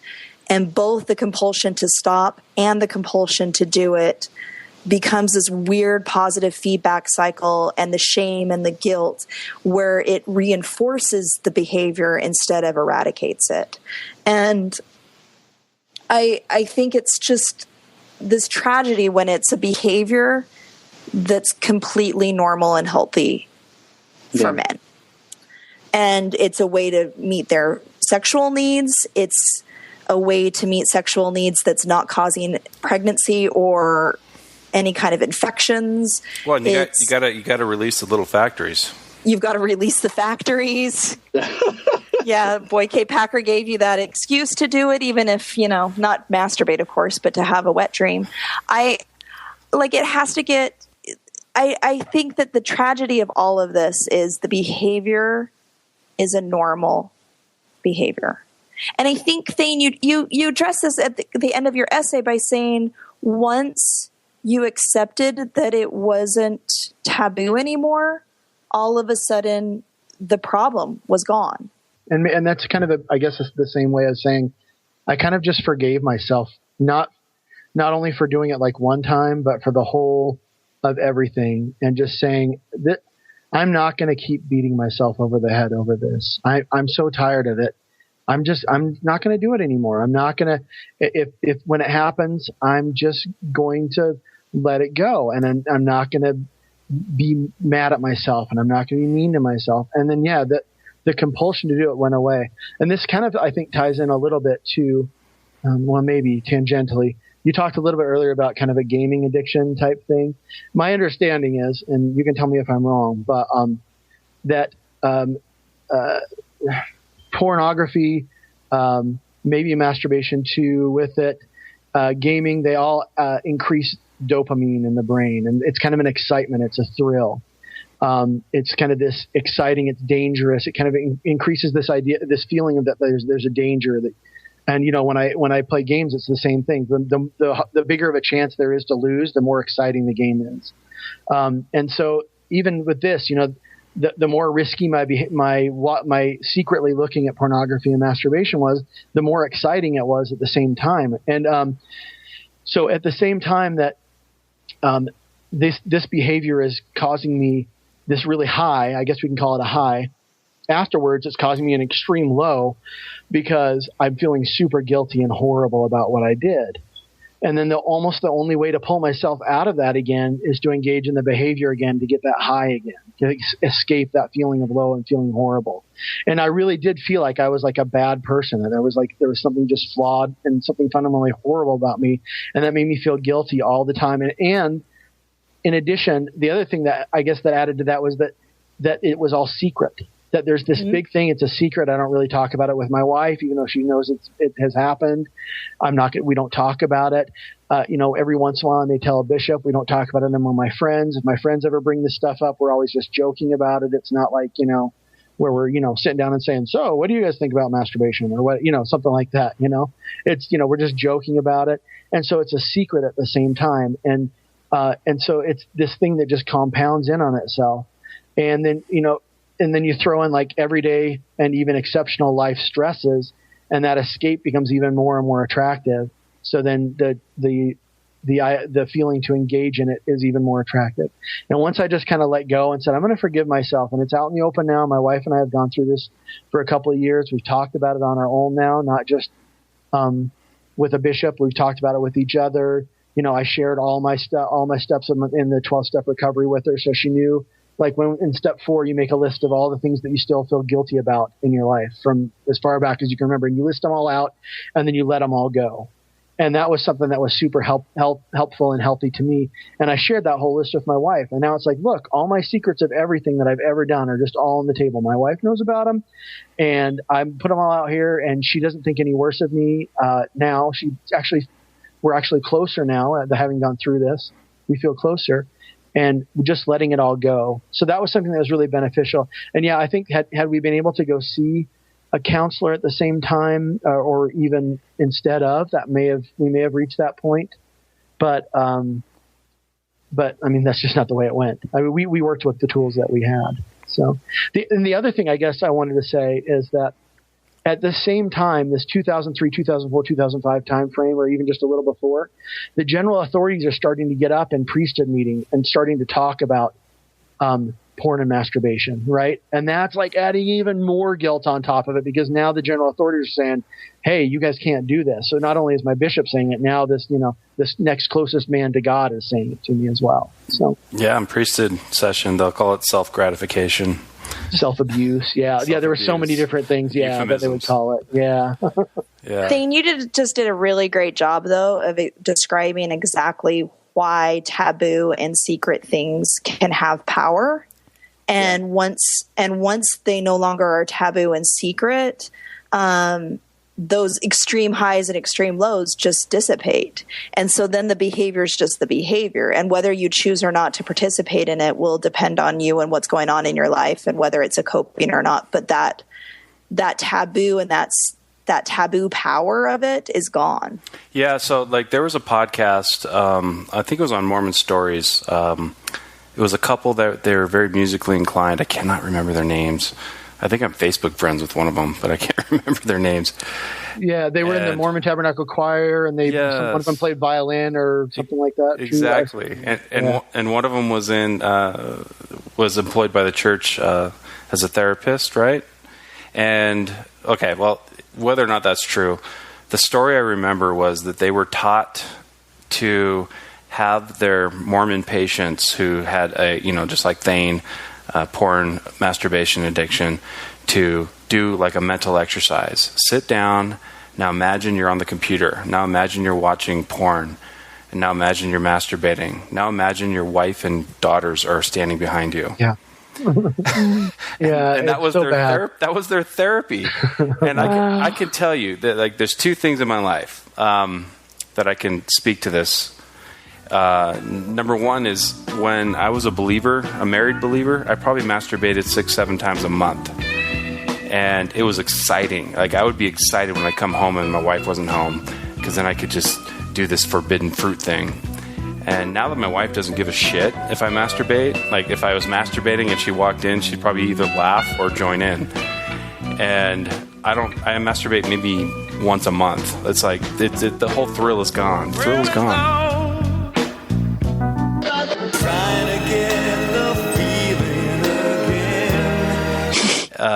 And so I don't do it nearly as much as I used to because of that. And then the second thing is when I was a kid, guess which day I masturbated the most? Sunday. Yeah. Like just for some reason, like every Sunday during the afternoon, I'd get the Sears catalog lingerie, because that's all the porn I had access to. And I'd masturbate to that. It was like almost every Sunday when I was a teenager, after I'd learned how to masturbate by accident, just like Thayne. That was the day I was at the highest risk of masturbating. Why? Because I had just been filled with all this forbidden fruit, guilt, cycle shit, and that was the most appealing time to masturbate.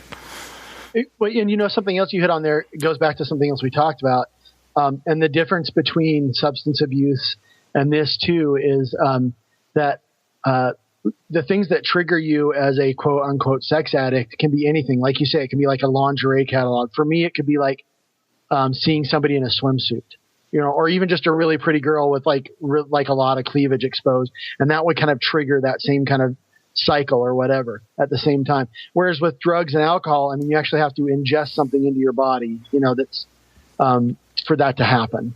and it really is. It's not a very apropos metaphor at all. To call it, or I guess not even a metaphor, but it doesn't work to kind of equate the two things. It's a false equivalency. It's total false equivalency. False equivalence. Yeah. Well, and another thing that I actually didn't talk about in my essay, but I hear about young women getting this idea of this cupcake, with the frosting licked off or the gum that's chewed. My wife's mom would always tell her nobody wants the bread with the butter licked off. That's that was her thing of don't let any guy, which is kind of a perverse, I don't know, kind of makes me think dirty thoughts. But anyway, but I didn't have those, but what I did have was it was either in the end of the last year in Deacon's Quorum or the first year in Teacher's Quorum. The instructor brought in this board and this hammer and this nail and this wood putty, and he put the board out and he hammered this nail on the board and pulled it out, and he's like, look, and then he has his chastity talk. And he's like, this is what happens when you commit sexual sins. There's a hole in your soul. And then he spackles it in with the wood putty and lets it dry, and he continues teaching his lesson. And then he shows it to us at the end of the lesson. He's like, look, you can still see, even though the spackle is Jesus, forgiving you and filling in this hole, but look, the hole's still there and you can never get rid of it. So that's this idea that I had about sexual sin growing up that really stuck with me for a long time, was that, every single time I masturbate or have a dirty thought even, or, look at pornography, I'm putting more and more holes in my soul. And at a certain point you realize your soul, if that's the truth, your soul has it's nothing but spackle. Yeah, it's 10,000 punctures. Yeah, and then it makes you feel even more broken, right? Because you're just my soul is so ruined. There's no chance for me. There's no way I can be whole again. Do you, Jeremy and Kim, do you have anything else to add before I get to the closing question? Well, I do want to say just around pornography that there are so many people who get labeled that being addicted that have absolutely no problems whatsoever. It's a normal behavior for them. But I do think that there are people who are using pornography as a coping mechanism that it's negatively affecting their life. And they should seek therapy for that. And they should not just go to an addictive recovery program. They should seek legitimate therapy to address whatever reason that's a coping mechanism for them. And I don't want us to belittle that, because I do think it is a real thing for some people. I wouldn't call it porn addiction, but it's a behavior that's impairing their lives. Yeah, to me, if you're looking at porn in lieu of going to work, yeah, exactly, there's a problem, and that needs to be addressed. But or if the skin on your penis is getting raw and blisters, and trust me, elders, you don't ever want to lose the feeling in your penis. Oh, I've had that.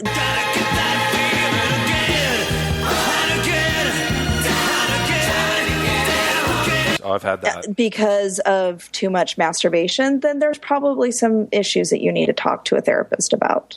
Well, and I talked in my essay about the guy who's the moderator. He lost his church employment job because while he's at church headquarters, he's trying to pull up pornography. Yeah. He's not able to refrain from it, knowing that. I mean, you've got to know if anywhere in this world you're going to get busted for pulling up on a website. That's even worse. That's even worse than trying to pull it up at BYU. Yeah. And that's a perfect example of someone who could benefit from it if it's impairing it. The one thing, kind of going off of Kim's point of not minimizing it, that there are people out there that could benefit from the individual therapy. I want to emphasize a lot of people who aren't exposed to therapy, or they don't have a therapist in their life, or they've never gone therapy to themselves. They think one therapist is the same as any other therapist. Yeah, no.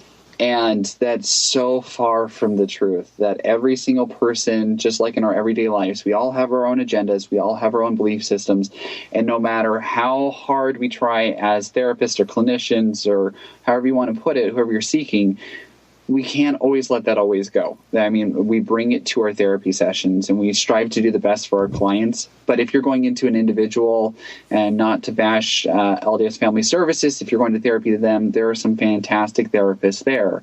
However, they have a set agenda there. And what you're going to get is going to be vastly different than if you say you go to a trained ASEX certified sex therapist who is going to try to normalize the behavior for you. So just be really aware of what you're doing. If you're seeking help, which if that's something you're struggling with, we encourage you to do. But do your research. Don't just go to the first person that you see in the white books or white pages. And if anyone you go to somebody like Randy described that's just trying to guilt you out of not doing the behavior, leave and find somebody else. Run as fast as you can. The first find thing a different therapist. Yeah, and never be afraid to ask them what their views are on it before you dive into it, because you should have a full disclosure from where they're coming from before you start the process. Right. So my final question for you, Thayne, is basically how you closed your essay. You talked about the transition from the heart-to-heart program versus the new church therapy, where you had an elderly missionary couple run it like it was gospel doctrine or something banal like that. Can you flesh that out a little bit more? Sure. So it was kind of a surprise to me. We stopped going to the 12-step meetings when we left Utah for me to go to law school. And then, for a year and a half, we didn't go at all. Law school is super stressful. But I guess I just had more of an ability to deal with things at that point. About a year and a half in, my wife kind of casually mentioned to the bishop that we had gone. He was kind of talking about these that they were kind of experiencing a lot of problems with pornography, masturbation, and stuff. And she casually mentioned to him that I had gone through this 12-step program. She and I had gone through it together. So I was called to be the moderator of this, which is the same position that Wayne was in during the when I was going to the 12-step program. So I was actually part of me said, no, I really don't want to do this. I don't want to be dragged back in. I'm in law school. This is hard as hell. I didn't get really great grades in my first year, but by the time they called me to this, I had been starting to get really good grades. And I'm like, things are finally clicking for me. And this is just another thing to add into my life that I just don't think I can handle. But then I started thinking about the benefit that I felt like it had given me, being able to talk through these problems, being able to work through them myself. And so I said, okay, that I'd do it. And I actually kind of started to get excited about it. And so we showed up to the first meeting, and I had and he did Deliver Me from Bondage, the Colleen Harrison book, with me, and I was super excited, to start delving through it. And they didn't have any of those books there, and they had these manuals, which were this new church manual, and this heart-to-heart program had been kind of discarded. This new church manual given in favor of it. And as I kind of looked through it, I was actually really disappointed because it was very impersonal. Whereas the Colleen Harrison book, you really felt like you knew her. And so when she starts talking about how she's triumphing, you're feeling like, hey, I can do this too. It was very personal. And it worked really well for me in that sense. But the new manual that the church had released was very impersonal. And like I said, super dry and boring. And a lot of it seemed to be focused on like repenting to your bishop and talking to your bishop, and sounds very correlated. Yes, exactly. That's what I would call it now. At the time, I didn't even know anything about correlation. Because I'm still an active LDS guy. Liberalish, but And so not only did they do that, but they asked me to go in front of on this circuit between the 3 wards they had there. And I think I only ended up doing 2 of the 3 wards. One of the bishops declined or something. But where I got in front of it and talked about the program.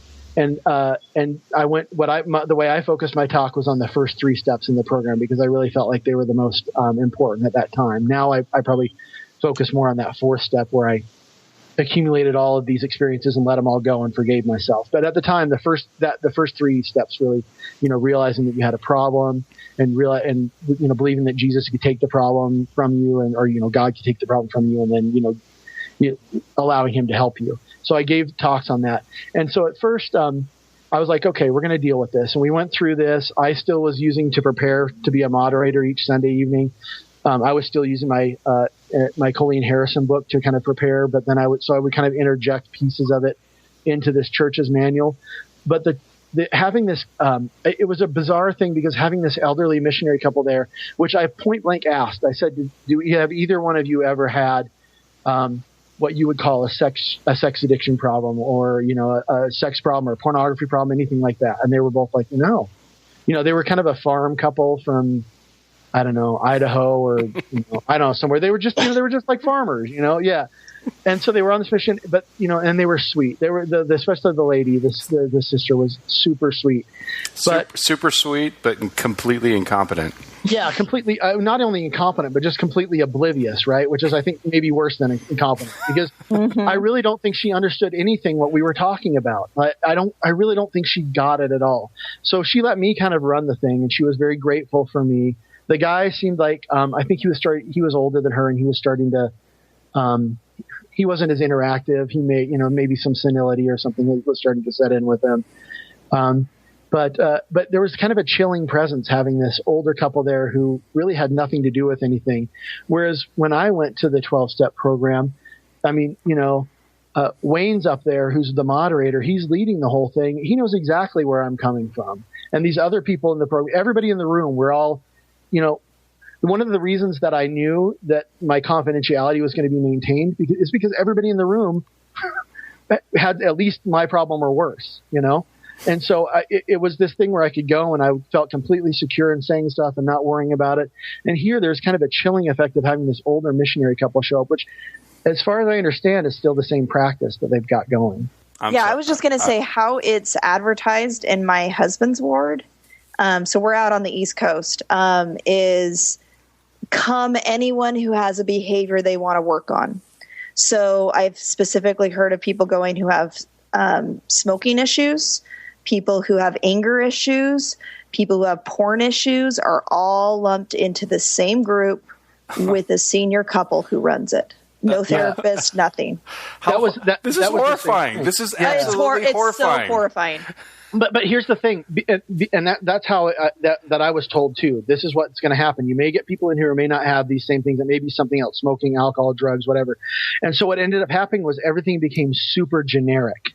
So when I'm sharing, I'm just saying I have an addiction. It's really hard for me. These are the things that trigger my addiction. I'm not really like delving into the actual thing and how it's affected.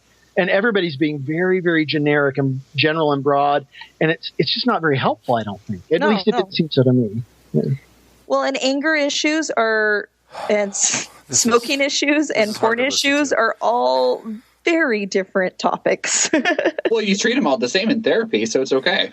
Yeah, right. Especially when you have a totally oblivious / incompetent elderly couple. Oh, absolutely. From Idaho, running the show. The question I wanted to ask earlier is, how horrifying is this for two professionals to listen to? Oh, it's awful. I've wanted to actually go attend that group just so I could see, but then I can't bring myself to do it.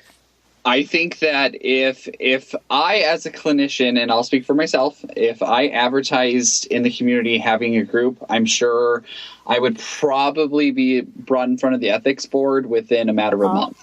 Yep.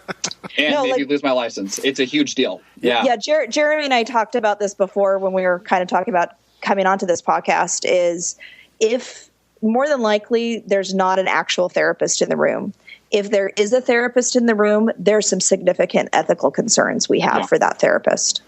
Very much so. And the thing that just punches me in the gut is that this is a program that is backed by the weight and power of the institution that is the LDS Church.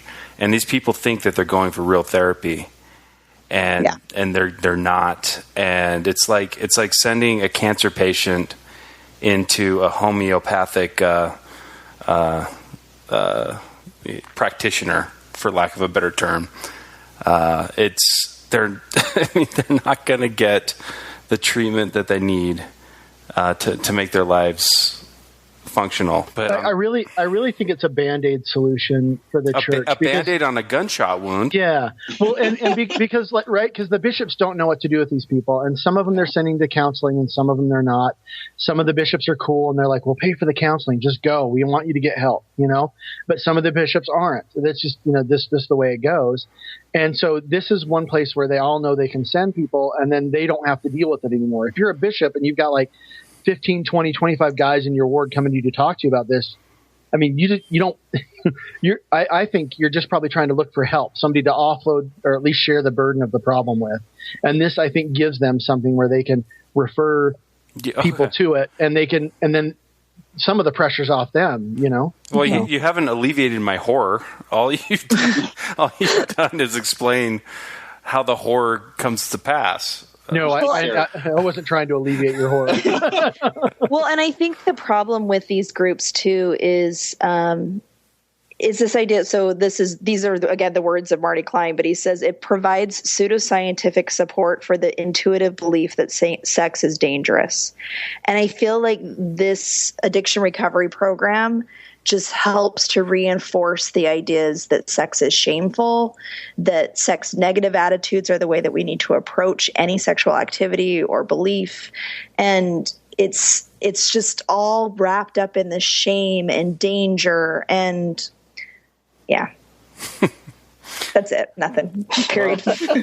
Well, I think the appropriate place to wrap up this podcast is for Thayne to summarize where you are now, where your wife is now, and how that looks. Great. Okay. I think things really changed for us when we left the church. Even up to that point, it was kind of something we had finished talking about, and we didn't really talk about it anymore. And then when we left the church, it was something that I was the one who left, who told my wife that I didn't believe in the church. I didn't believe in God anymore first. And I think part of her initial shock and fear was, and her reaction to me leaving the church was, or not believing anymore, was maybe a fear that all of a sudden this can of worms was going to be reopened again. That, well, if the church isn't there holding me back, then maybe this is going to happen again. She ended up leaving with me. She doesn't believe anymore either. And we don't go anymore. And, and part of it was us talking through, and we've actually talked about this, how do I recharacterize? Before I'd kind of become kind of Jesus-y a little during this period. I recharacterized my beliefs. It was a 12-step program. Right. Yeah. Yeah. So I recharacterized my beliefs in the church in kind of a more Jesus-centered way, but also kind of a more deistic way. There's this God, there's this Jesus atoned for our sin. God isn't interfering in my life. Some of the things I have to do here on my own, and I'm not going to feel, God isn't watching my every move and judging me on my every move, and just, I can just let that guilt go, kind of thing. And Jesus is going to help me every day. He's going to help me at the end of the thing. I'm not going to sweat the small stuff. So how do I recharacterize this recovery from this addiction before, and even if we keep calling it an addiction or we call it an impulsive behavior or whatever else, for me, the benefit of the program and of the way I approached it wasn't necessarily that Jesus was in the middle of it, but in the middle of it was, I guess, another part of me that I was probably calling Jesus, where I was offloading these things and saying, I'm not going to feel guilty about this anymore. I'm going to forgive myself. I was my own Jesus, forgiving myself almost, and I guess that's the way I would look at it now. I forgave myself, and I stopped the cycle of the shame and impulsive behavior cycle, the shame, the highs and lows. And so I think recharacterizing it now, that's how I look back at it, is that, the benefits that I personally got out of the program, which were mostly things that I worked out on my own, working through the 12 steps in my own way and retooling the 12 steps to work for me. Those benefits still exist in my life without a God or supernatural force to, or this need to be temple worthy or anything else like that. And, my wife and I have talked about it now, and now, she's able to be more authentic about her feelings. There were things that she had sexually that she had not really discussed with me or anybody else. And she was able to discuss that with me. Now we're able to do stuff like, watch Game of Thrones or whatever and not be, completely scandalized and, repenting. Floppy wiener, floppy wiener, floppy wiener. Flopping wieners, flopping wieners, dangle wieners, dangle wieners in my bag. Stop, please. And yeah, she's calling from the other room. Sometimes we watch porn together, as part of stuff that we do. And it's not like this secretive thing anymore. And we're completely open about sexual stuff with each other. I don't feel like she judges me. I don't judge her. She told me things that she thought that I would judge her for. And then I was just, now that we're out of the church, there's no judgment to be had. I accept her for who she is, not for who I or the church or somebody else thinks she should be, and she the same way for me. So I think really leaving the church was the final step in our healthy recovery. Oh, well, I have a question though.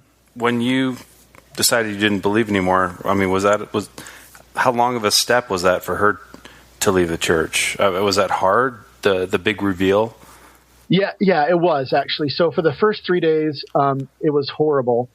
She actually packed up the kids and started to drive to Utah. We live in Colorado. She was going to go live in her mother's house until her mother got home from her mission. Halfway there, she said, "This is ridiculous. I don't even believe half this shit anyway." And so she she turned the car around, drove back. She sat down. I had gotten home from work and nobody was here. All of a sudden, they pulled in at 8:00. I thought, okay, my wife's left me because she called me saying, "I'm leaving this morning. I'm taking the kids. We're going to go live in my mother's house in Utah. You can reach me at any time. We're going to keep talking, but I can't do this. I can't be married to somebody who doesn't believe." She got home and she said, "I don't believe Joseph Smith was a prophet. I never really have. I hated that part, telling people that story in my mission." And all of a sudden, she just let it all out. And so I said, and I had already said, "Look, we'll keep going to church." And she still tried to keep going to church a little bit. And, anyway, so over about a 2-month period, she was out too. She started asking me questions. Why don't you believe this? Why don't you believe that? She still believes in God. I think it's, I hate to call her a generic Christian because it's probably somewhat insulting, but I don't mean it to be insulting. What I mean is, she's a non-denominational she has a Christian belief system and a belief in a higher power. So she's like a universalist Christian. Something like that, yeah. But she accepts me with my atheism. It doesn't bother her. We teach our kids, that everybody has different opinions about things. Here's science. Here's what science has to say. Here's how things work. But there's these other areas, they can be compatible. You can believe in God, but you still need to accept scientific truth and principle, all that kind of stuff. And we actually have a really healthy relationship now across the whole board. Our marriage has actually never been better. We stopped going to church. We left 3 years ago. About 3 years ago. We stopped going, it's been about 3 years. And did you resign? No, we have our resignation letter written up. We haven't sent it yet. So we're going to. My mother-in-law lives with us, and so as soon as we resign, that causes some strife. So. Gotcha. Yeah. All right. I'm glad I asked that question because that was a really good story. Yeah. Well, I'm sorry. Yeah, and I am, like I say, I am verbose. But no, it was a good story. It was a really good story. I want to finish the podcast with final thoughts from Jeremy and Kim. Kim, you want to go first or me? Go for it. So the big thing I want to end with is that I know we talked, and I'll speak for myself, that I kind of belittled the whole process itself. But I think at its very fundamental core, it's people that are trying to do what they feel is right, and they're trying to do what they feel is best for the individuals, whether it's doing damage or not. I think that's irregardless of the fact that they're trying to do well. And I think that if people were exposed to this information a little bit more so than most people are, that we would see positive changes. But as right now, I don't think anyone ever is setting up like the church is trying to hurt anyone intentionally. I think people are coming from the best place that they can. And I think that's positive reframe, especially for like the bishops that are struggling, who have never received education on this topic, who may be a farmer from Idaho thrown into this situation. And then all of a sudden, all they have to go off of is what they were told for 50, 60 years. And everyone's trying to do the best they can. Well, Jeremy, I want to throw in one thing from your comment. My dad, who's a fervent believer,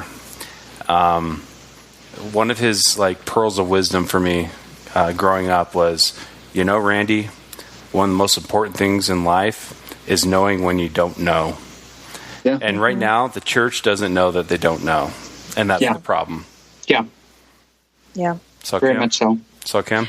My wrap up with this topic would just be, if you have intimacy issues, whether for yourself individually or in a couple, do some research and find a therapist, somebody who's trained and has experience, and ask hard questions of them before you start paying them money to help you. But find somebody who's trained. Yeah. Don't go to the nice missionary couple who may be free, but don't go to them. Find somebody who's trained to help people with intimacy issues. Yeah, just because they have time on their hands doesn't mean that's where you should go. Yep. All right. Well, thanks, guys. I think this is going to be a great podcast. Thanks for sharing your story, Thayne. It was awesome. It was really very powerful. Thank you. I appreciate it. Thayne, it was awesome. This is something I've thought about doing for a long time. There is a little bit of an element of embarrassment that lingers, that Puritan upbringing that we have, but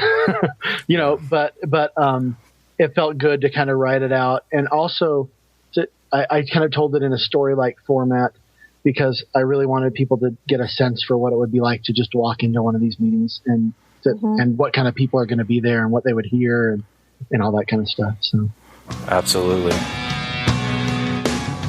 Hi, this is Hillary. Matthew. Ryan. Carol. Keith. Ashley. And I like to play bingo online while listening to Infants on Thrones. You can comment on this episode on the website, infantsonthrones.com. And if you really like what you hear, give the Quorum a 5-star rating and write a short review on iTunes. I did. Anyone for the closing prayer? I knew a girl named Nikki, I guess you could say she was a sex fiend. I met her in a hotel lobby, masturbating with a magazine. She said, how'd you like to waste some time? And I could not resist when I saw little Nikki cry.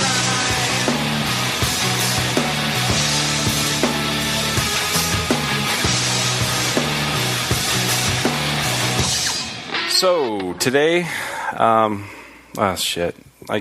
last time when I did this podcast, Matt was making fun of me. We do this stuff in post.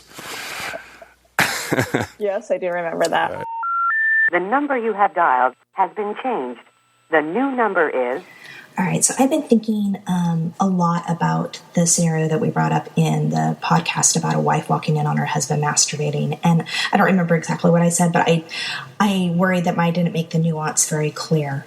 I think it's important to remember that in all long-term relationships, the intimacy needs and sexual needs of the different people in the couple will ebb and flow. And sometimes you're on the same page, but sometimes one person needs more than the other, or sometimes one person needs a bit more variety than the other. And these differences can be talked about and can be worked through, and there can be a give and a take involved, and everybody's needs can be met. But sometimes counseling needs to be used as a facilitation for that discussion if it can't happen on its own, so that there can be a discussion around different needs and meeting the needs. But regardless, sexual desire and needs will not be the exact same throughout the relationship. And so it's important to think about, has there previously, before this instance, has there previously been conversation about sex and personal pleasure? And are those words and vocabulary even comfortable for the couple to talk about? Do they have the language to use to discuss it? Have they had previous conversations about sexual needs and desires? If they have, then when this circumstance happens, they're already equipped with the language to discuss it. So let's talk about a couple different scenarios that could happen. First is the communication is good, like I've described, and the wife's personal sexual needs are being met. If those are in place, then walking in on that situation isn't a threat to her. It's depending on where they are in the relationship. Maybe she closes the door to give privacy. Maybe she joins in. Maybe there's a lot of different things could happen. But the important thing is it's not an emotional threat to her. Now let's take a second option. Is the communication is good, but her personal sexual needs right now in the relationship are not being met. In that case, that can be hard and that can be frustrating, because then she feels like, oh, the husband is fulfilling his sexual needs while mine aren't being met. And hopefully, because the communication is good, a conversation can happen and a discussion around sexual needs can happen. But it still may not be a threat because you have those tools to discuss it. The third scenario is the communication skills aren't there, but the wife's sexual needs are being met. And in that case, that's where the church's perspective of this is sinful and wrong is challenging, because if her needs are being met, then masturbation shouldn't be a threat. But if you feel like you can't talk about it and there isn't communication around it, then there's the concern that you're going to immediately go to that sense of emotional betrayal. And the fourth scenario would be that the communication skills aren't good and the wife's intimacy and sexual needs are not being met. And in that case, really the masturbation can be seen as the husband is meeting his own sexual needs while ignoring my needs. And that can feel like an emotional betrayal. And since you don't have the language ability to discuss it, it can quickly spiral down into the wife feeling like she's not good enough, she's not attractive enough, he doesn't love me, why is he even with me?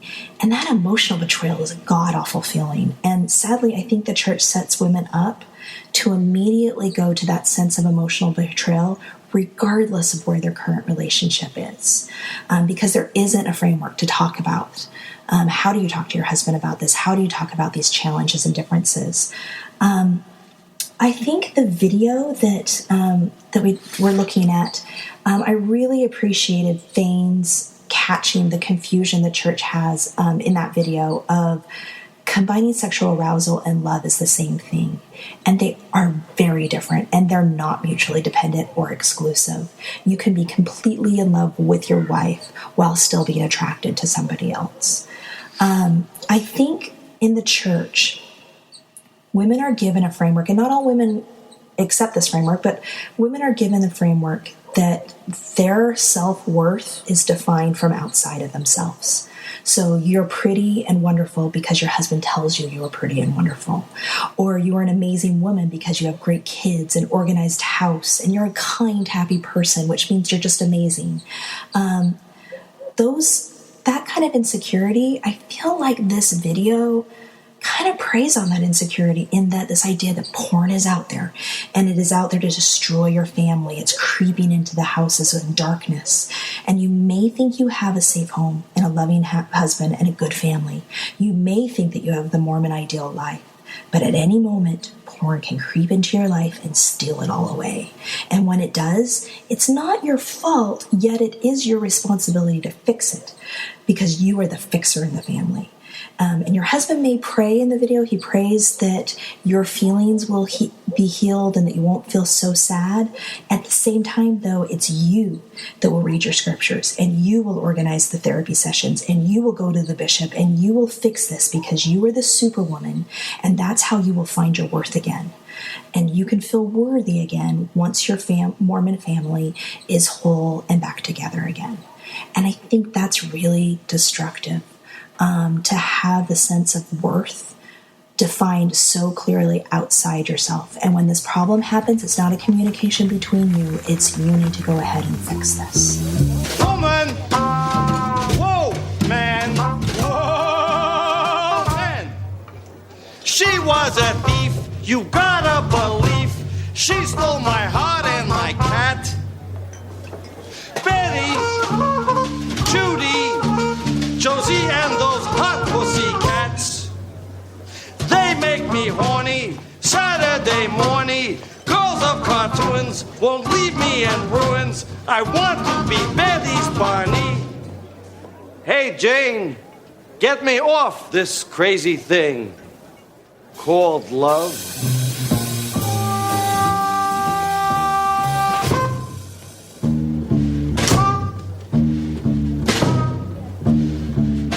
Thank you for listening to Infants on Thrones.